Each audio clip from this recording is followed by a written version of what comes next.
नमस्कार साथियों, daily current affair show में आप सभी का बहुत-बहुत स्वागत है। साथियों, आज 19 दिसंबर 2025 की तारीख है। आज का करंट अफेयर और उसका स्टैटिक जीके वीडियो में हम लोग पढ़ा जाएगा। कल के करंट अफेयर का क्विक रिवीजन भी करेंगे। उससे पहले साथियों, आज 19 दिसंबर की तारीख के इतिहास पर हम थोड़ा-सा चर्चा करेंगे, जहां से हमारी परीक्षाओं में संभावित प्रश्न बन सकते हैं। तो देखिएगा, आपको सामने इमेज दिख रहा है गोवा का। गोवा राज्य का यह मैप है साथियों। आज है 19 दिसंबर, गोवा मुक्ति दिवस। 19 दिसंबर की तारीख 19 दिसंबर की तारीख हमारे देश में गोवा मुक्ति दिवस मनाया जाता है।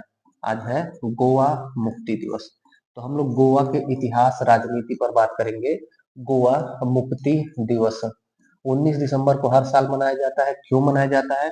क्योंकि इसी दिन 1961 ईस्वी में 1961 ईस्वी में इसी दिन गोवा गोवा दमन दीव दमन दीव और दादरा नागर हवेली इन सभी क्षेत्रों को पुर्तगालियों से खाली कराया गया। पुर्तगाल के पुर्तगाल के कब्जे से मुक्त कराया गया। पुर्तगाल के कब्जे से मुक्त हुआ हमारे भारत का कुछ क्षेत्र, नाम गोवा, दमन दीव, दादरा नगर हवेली। कब? 1961 में, सन 1961 और डेट 19 दिसंबर को। इसी उपलक्ष्य में हर साल 19 दिसंबर को गोवा मुक्ति दिवस मनाया जाता है। और साथियों, ये 1961 के बाद हमारे हमारे भारत में यूनियन टेरिटरी था गोवा। बाद में इसको 30 मई 1987 ईस्वी में 30 मई 1987 ईस्वी में हमारे भारत का 25वां पूर्ण राज्य का दर्जा दिया जाता है। 25वां पूर्ण राज्य हमारे भारत का कौन था? तो गोवा हो जाएगा। 30 मई 1987 को गोवा पूर्ण राज्य बन जाता है। और इसी उपलक्ष्य में 30 मई को हर साल गोवा राज्य दिवस मनाया जाता है। गोवा राज्य या राज्यत्व दिवस या राज्य स्थापना दिवस कब मनाया जाता है? 30 मई को मनाया जाता है। अगर हम बात करें साथियों कि गोवा पर किसका अधिकार था प्राचीन काल में, मध्य काल में, तो पाते हैं साथियों हम कि मध्यकाल में बहमनी साम्राज्य का शासन था। उसके बाद उसके बाद साथियों यूसुफ आदिल शाह के समय में आदिल शाह यूसुफ आदिल शाह के समय में पुर्तगाली पुर्तगाली गवर्नर था। पुर्तगाली जिसका नाम था साथियों अल्बुकर्क। अल्बुकर्क ने अल्बुकर्क ने यूसुफ आदिल शाह, जो बीजापुर का शासक था, बहमनी साम्राज्य में बीजापुर राज्य का शासक था यूसुफ आदिल शाह। इसी से पुर्तगाली अल्बुकर्क ने गोवा को छीना था, गोवा को कब्जा किया था। किस वर्ष में? 1510 ईस्वी में। तो पुर्तगालियों के कब्जे में गोवा कब आया था? 1510 ईस्वी में। किससे कब्जा किया गया था? तो यूसुफ आदिल शाह से। किसने कब्जा किया? अल्बुकर्क ने किया था। और उसके इसके 20 साल बाद 1530 ईस्वी में 1530 ईस्वी में साथियों 1530 ईस्वी में इसी 1530 ईस्वी में इसी गोवा को पुर्तगाल की राजधानी बना दी जाती है। राजधानी बन जाता है गोवा। कब? 1530 में गोवा राजधानी बन जाता है पुर्तगाल का। कब? 1530 ईस्वी में। किसने बनाया था? तो नाम याद रखिएगा, Nuno da Cunha. Nuno da Cunha Nuno da Cunha ने राजधानी बनाया था गोवा को 1530 में। और 1510 में अल्बुकर्क ने गोवा पर कब्जा किया था। और फिर बाद में 1946 में हमारे देश में, याद रखिएगा, 1946 ईस्वी में 1946 ईस्वी में हमारे देश में डॉक्टर राम मनोहर लोहिया, इन्हीं के नेतृत्व में गोवा को आजाद कराने के लिए आंदोलन की शुरुआत होती है। 1946 में राम मनोहर लोहिया ने गोवा को आजाद कराने के लिए अभियान चलाया था। और फिर जाकर के आज ही के दिन साथियों, आज ही के दिन 19 दिसंबर 1961 को गोवा को पुर्तगालियों से आजाद कराया गया और यूनियन टेरिटरी बना, संघ शासित प्रदेश बना गोवा। और उसके बाद 30 मई 1987 को 25वां पूर्ण राज्य के रूप में गोवा हमारे भारत का राज्य बन जाता है। गोवा की राजधानी है साथियों पणजी। और गोवा में दो प्रसिद्ध नदी है, मांडवी और जुआरी, जो विपरीत बहती है, अरब सागर में अपना जल गिराती है साथियों। ये था आज के डेट पर चर्चा। अब हम कल के करंट अफेयर का क्विक रिवीजन करते हैं और उसके बाद पढ़ा जाएगा आज का करंट अफेयर। तो कल के करंट अफेयर का पहला प्रश्न पूछा गया था, चर्चा में रहे नरकुह वन्य जीव अभयारण्य के बारे में सही कथन। तो उपयुक्त सभी कथन सही था कि 2014 में वन्य जीव अभयारण्य इसको डिक्लेयर किया गया नरपो को पूर्वोत्तर में भी मेघालय के पूर्व जयंतिया हिल्स जिला जोई में स्थित है। यहाँ पर चूना पत्थर लाइमस्टोन का खनन कार्य चल रहा है और सीमेंट फैक्ट्रियों का निर्माण, उसी की वजह से यहाँ का इकोसिस्टम खतरे में पड़ गया है, इस कारण से चर्चा में। दूसरा प्रश्न पढ़े थे हम, फीफा पुरुष खिलाड़ी ऑफ द ईयर 2025 से किसे सम्मानित किया गया? तो ओस्मान डेम्बले फ्रांस को सम्मानित किया गया। तीसरा प्रश्न पूछा गया था, प्रत्येक वर्ष अल्पसंख्यक अधिकार दिवस कब मनाया जाता है? तो उत्तर 18 दिसंबर को मनाया जाता है। चौथा प्रश्न पूछा गया था, चिली देश के नए राष्ट्रपति चुने गए? तो उत्तर एंटोनियो कॉस्ट चिली के नए प्रेसिडेंट बने। पांचवा प्रश्न पूछा गया था, गूगल पे ने किस बैंक से समझौता कर अपना पहला क्रेडिट कार्ड लॉन्च किया? तो गूगल पे ने हमारे भारत में एक्सिस बैंक के साथ समझौता कर अपना पहला ऐतिहासिक क्रेडिट कार्ड लॉन्च किया। अगला प्रश्न, पोंडुरु खादी को जीआई टैग प्रदान किया गया, जिसका संबंध है? तो उत्तर आंध्र प्रदेश का प्रोडक्ट है पोंडुरु खादी, इसको जीआई टैग प्रदान किया गया। अगला प्रश्न पूछा गया था, भारतीय स्टेट बैंक के प्रबंध निदेशक अश्विनी कुमार तिवारी का कार्यकाल कितने वर्ष बढ़ाया गया? तो उत्तर 2 वर्ष बढ़ाया गया, 2 वर्ष कार्यकाल बढ़ाया गया। आठवां प्रश्न, एनपीएस के तहत पूर्व में 60% निकासी की सीमा बढ़ाकर कितनी की गई? तो उत्तर 80% की गई, ये निजी क्षेत्र के कर्मियों के लिए। ये था साथियों कल के करंट अफेयर का क्विक रिवीजन। अब पढ़ते हैं आज का करंट अफेयर। आज का पहला प्रश्न पूछा गया है, देश के नए मुख्य सूचना आयुक्त बने, मोस्ट इंपॉर्टेंट क्वेश्चन साथियों, ये नियुक्ति वाला प्रश्न है। सीआईसी कहा जाता है, chief information commissioner. Chief information commissioner हमारे देश में थे हीरालाल समरिया, इनके स्थान पर बन गए राजकुमार गोयल। तो वर्तमान में राजकुमार गोयल जी हमारे देश के सीआईसी यानी चीफ इंफॉर्मेशन कमिश्नर नियुक्त हो गए, मुख्य सूचना आयुक्त नियुक्त हो गए, ये हमारे वर्तमान में। और इनसे पूर्व में हीरालाल समरिया जी, इनका पद साथियों पहले ही रिक्त हो गया था, 17 सितंबर को ही रिक्त हो गया था, तब से यह पद खाली चल रहा था। अभी केंद्र सरकार ने इस पद को पूर्ण किया है। और अगर पूछा जाए हमारे देश के प्रथम सीआईसी, प्रथम मुख्य सूचना आयुक्त कौन थे हमारे देश के? तो वजाहत हबीबुल्ला प्रथम हो गए, वर्तमान राजकुमार गोयल से पहले हीरालाल समरिया। ऐसे पढ़िए साथियों। आगे देखिएगा इनकी तस्वीर को, ये तस्वीर है राजकुमार गोयल साहब की, बाकी एक्सप्लेनेशन देखिएगा। हाल ही में राजकुमार गोयल जी को देश का नया मुख्य सूचना आयुक्त बनाया गया, जो पूर्व में साथियों न्याय सचिव थे, पूर्व में जुडिशियल सेक्रेटरी थे। 17 सितंबर से हीरालाल समरिया जी सेवानिवृत्त हो गए, रिटायर हो गए, तब से यह पद खाली था। आरटीआई, इसके बारे में देखिएगा जो साथियों, जो हमारे देश का मुख्य सूचना आयुक्त का पद है, उसकी जिम्मेवारी क्या होती है, जिम्मेदारी क्या होती है? तो जो हमारे देश में 2005 में आया, हमारे देश में 2005 में आया आरटीआई, राइट टू इंफॉर्मेशन, सूचना का अधिकार। किसी भी नागरिक को हमारे देश में किसी भी पब्लिक सर्वेंट से, लोक सेवक से सूचना प्राप्त करने का अधिकार है, बस सेना रक्षा मामलों को छोड़ करके और किसी भी कर्मी की व्यक्तिगत जानकारी को छोड़ करके देश हित, राज्य हित, ग्राम हित, शहर हित, किसी भी प्रकार की सूचना आप किसी भी लोक सेवक से प्राप्त कर सकते हैं। उसी चीज के लिए 2005 में आरटीआई कानून बनता है। और आरटीआई याद रखिएगा, सूचना का अधिकार सुप्रीम कोर्ट के एक डिसीजन के द्वारा साथियों, सुप्रीम कोर्ट के एक निर्णय के अनुसार सूचना के अधिकार को अनुच्छेद 19 के अंतर्गत मौलिक अधिकार भी माना गया है। तो सूचना का अधिकार को मौलिक अधिकार माना गया है। इसके लिए 15 जून 2005 को अधिनियम पारित होता है। 15 जून 2005 आरटीआई एक्ट पारित होता है और देश भर में 12 अक्टूबर 2005 से यह लागू हो जाता है। याद रखिएगा, 12 अक्टूबर 2005 से देश भर में लागू हो जाता है। कार्य क्या है इसका?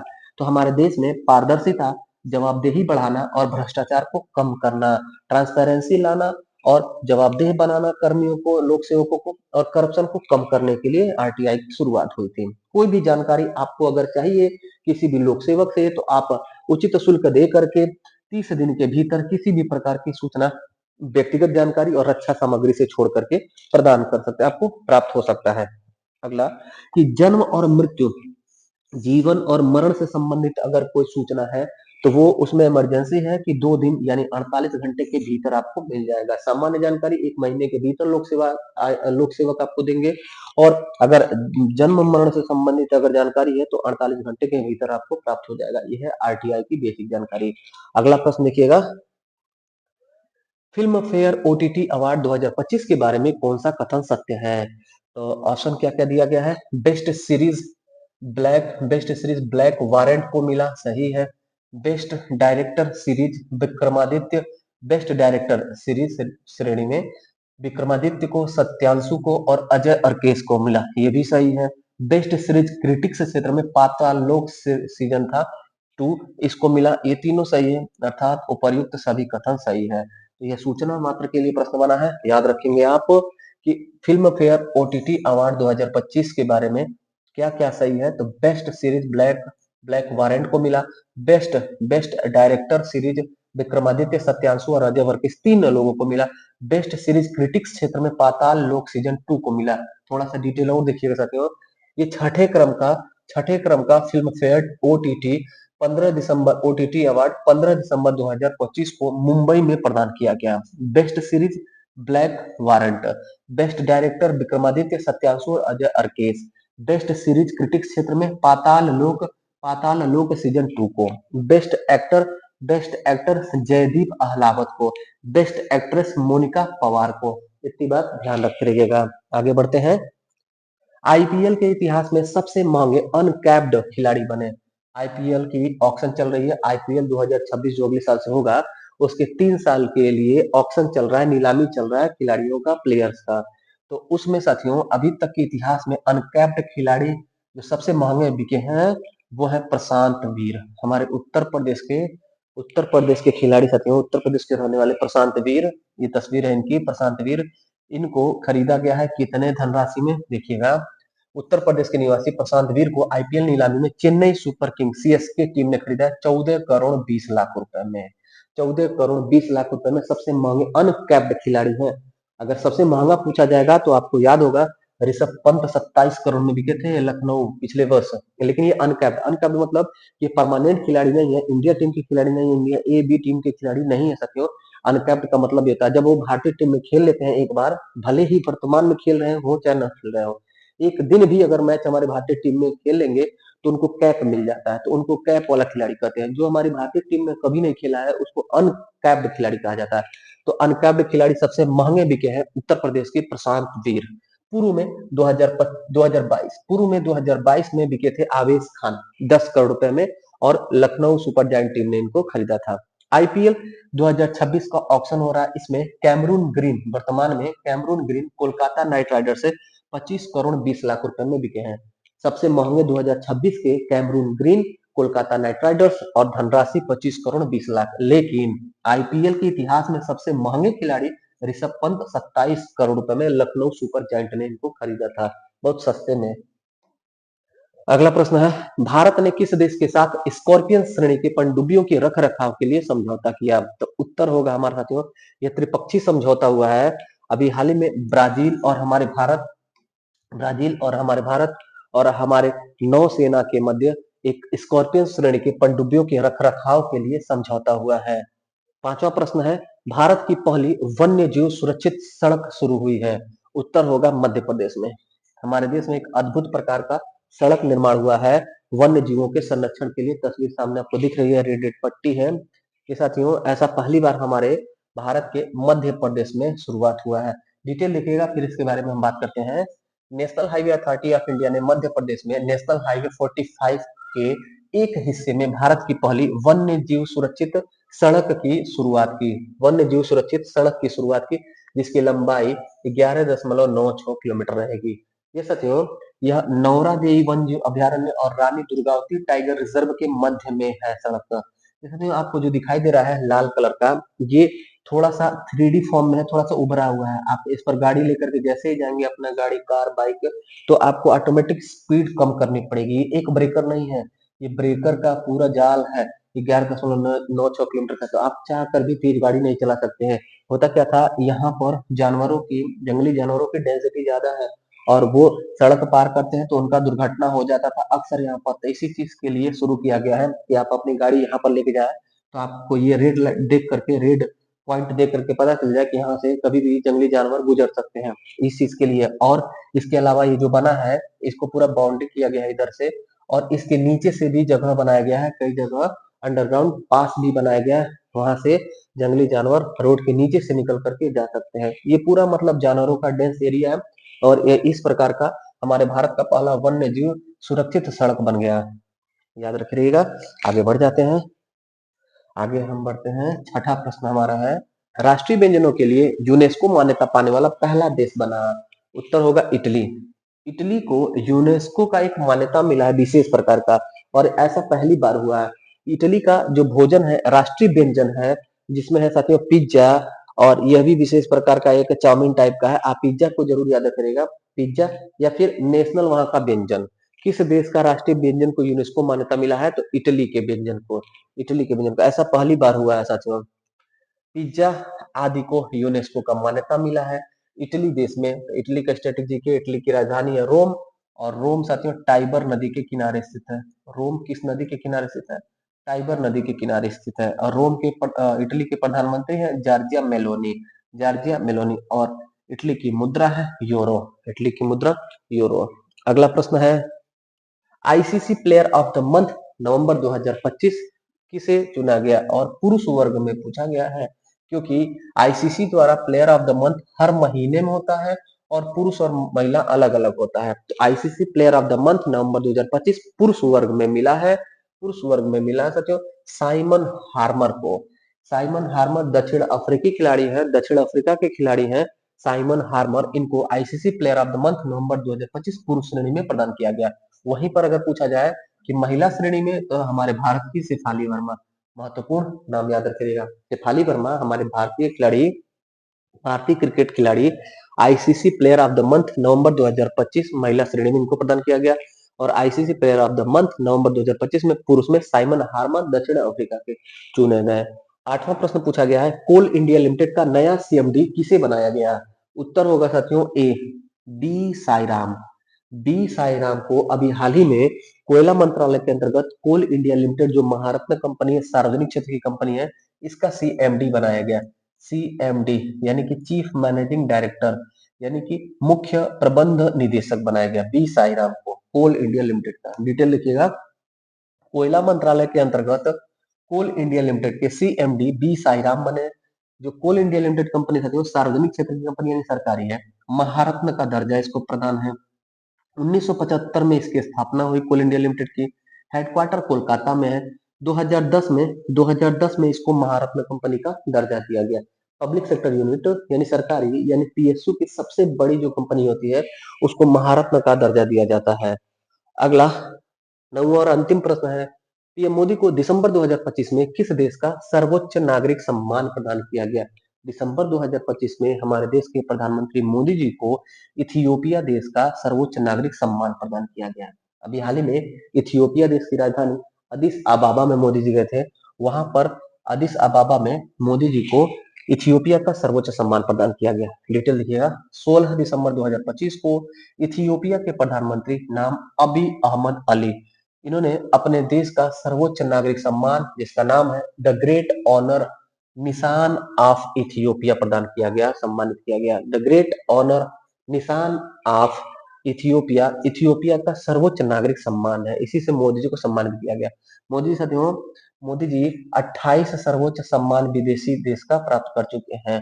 यह पीएम मोदी का 28वां शीर्ष विदेशी सम्मान था। तो आपसे पूछा जाए कितना विदेशी सर्वोच्च सम्मान मोदी जी प्राप्त कर चुके हैं, छोटा मोटा नहीं था, जो किसी भी देश का हाईएस्ट अवार्ड होता है वो 28 अवार्ड मिल चुका हमारे देश के पीएम को। अच्छा, इथियोपिया देश का स्टेटिक जी के, इथियोपिया साथियों ये अफ्रीका महाद्वीप में पड़ने वाला एक देश है, और ये यहाँ पर पड़ता है साथियों। अगर आप देखें ये अफ्रीका महाद्वीप है, इस साइड में अटलांटिक महासागर है, अटलांटिक अटलांटिक महासागर है, और यहाँ पर हिंद महासागर है, हिंद महासागर। और हिंद महासागर में अफ्रीका का एक आइलैंड है, इसका नाम है मेडागास्कर। और यहाँ पर इस क्षेत्र को हॉर्न ऑफ अफ्रीका कहा जाता है। इस हॉर्न ऑफ अफ्रीका में 4 देश पड़ते हैं, सोमालिया, इरिट्रिया, इथियोपिया और जिबूती। इसको कहा जाता है अफ्रीका का हॉर्न। हॉर्न ऑफ अफ्रीका में 4 कंट्री पड़ते हैं, सोमालिया, इरिट्रिया, इथियोपिया और जिबूती। इसी में पड़ता है साथियों अफ्रीका में, यहाँ पर हॉर्न ऑफ अफ्रीका के क्षेत्र में इथियोपिया, जिसके वर्तमान में प्रधानमंत्री अबी अहमद अली है, और इथियोपिया की राजधानी अदिस अबाबा है, और इथियोपिया की मुद्रा है बिर्र। इथियोपिया की मुद्रा क्या है? बिर्र है। और अदिस अबाबा जो इसकी राजधानी है वो अफ्रीकी यूनियन का हेडक्वार्टर भी है। अफ्रीकी यूनियन का मुख्यालय कहाँ पर है? तो अदिस अबाबा में है। तो ये था साथियों आज का 9 महत्वपूर्ण करंट अफेयर। कैसा लगा क्लास? फीडबैक जरूर दीजिएगा। वीडियो पसंद आए तो वीडियो को लाइक करिएगा। जो साथी पहली बार चैनल पर विजिट किए उन सभी का हृदय के गहराई से स्वागत है। अपने चैनल से जुड़ जाइए, आपको जीएस, करंट अफेयर और हिंदी अपने चैनल पर विधिवत विथा अनुभव पढ़ाया जाएगा। बाकी मिलते हैं फिर अगली क्लास में, तब तक के लिए धन्यवाद। जय हिंद।